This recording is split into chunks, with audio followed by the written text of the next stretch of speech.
Well, the Japanese yen's been in focus all week as it touched an 8-month high against the dollar. Our next guest says the yen's recent strength may not last long. Let's go to the Tokyo office now where Tomoku Fujii is standing by. She's the senior director and Forex strategist at the Bank of America Merrill Lynch. So we've seen some improvement for Japanese sentiment for manufacturers and also improving sentiment for Chinese manufacturers. What does that mean for risk appetites in the long term?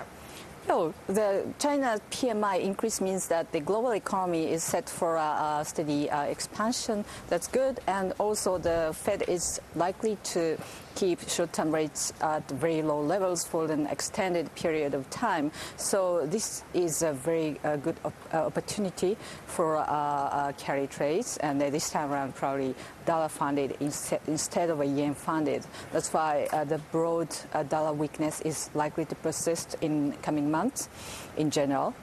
Although I think that the recent yen strength has been exaggerated by excessive speculation about Japan's FX policy and also end of September book closing factors. So eventually the yen will begin to drop, but for the time being, the weak dollar probably will keep the dollar yen top heavy. Let's get back to currencies and get more thoughts on the currency markets from Tomoku Fujii. She's joining us from the Tokyo office, the senior director and Forex strategist at the Bank of America Merrill Lynch. So I just wanted to pick up from what you said.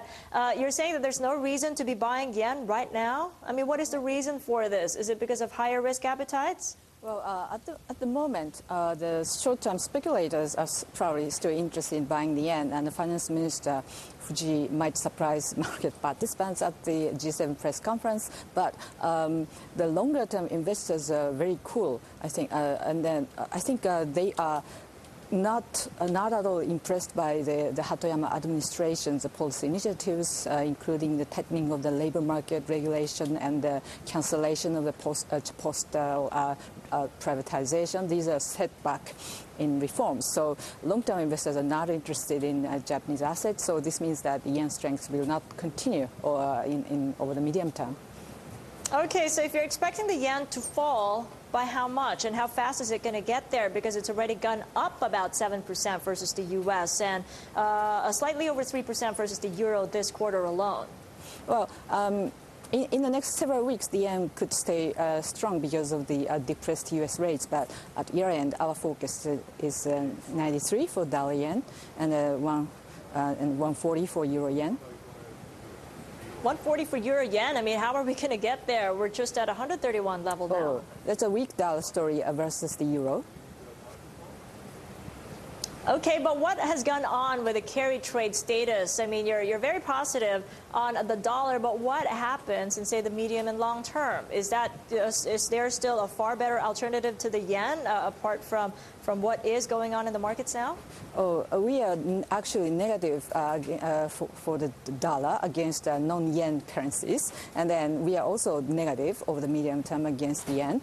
And for the remainder of the year, U.S. exit policies are far off. That's why the dollar is likely to generally stay soft. Next year, the people will focus more on the U.S. exit policies, so the dollar should rebound. But for the time being, the weak dollar would mean a stronger European and commodity currencies like Aussie, as well as emerging market currencies. Is Aussie the top pick right now? It's already at a 13-month high. Isn't it looking pricey? Yes. Earlier this week, we recommended both a long Aussie yen and a long euro dollar.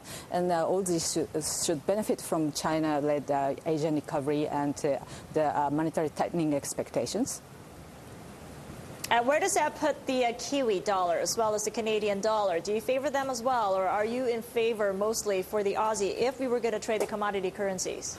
Yes. The Kiwi is also likely to benefit from the global recovery and farm and commodity prices, but the rate hike story is still very slow for New Zealand. So probably several months later than Australia. That's why the Kiwi is likely to underperform the Aussie, but generally it should be strong. And the Canadian dollar should also benefit from higher commodity prices. And if we were to trade the British pound, I know that you got a negative outlook for the sterling here, but what do we trade it up against?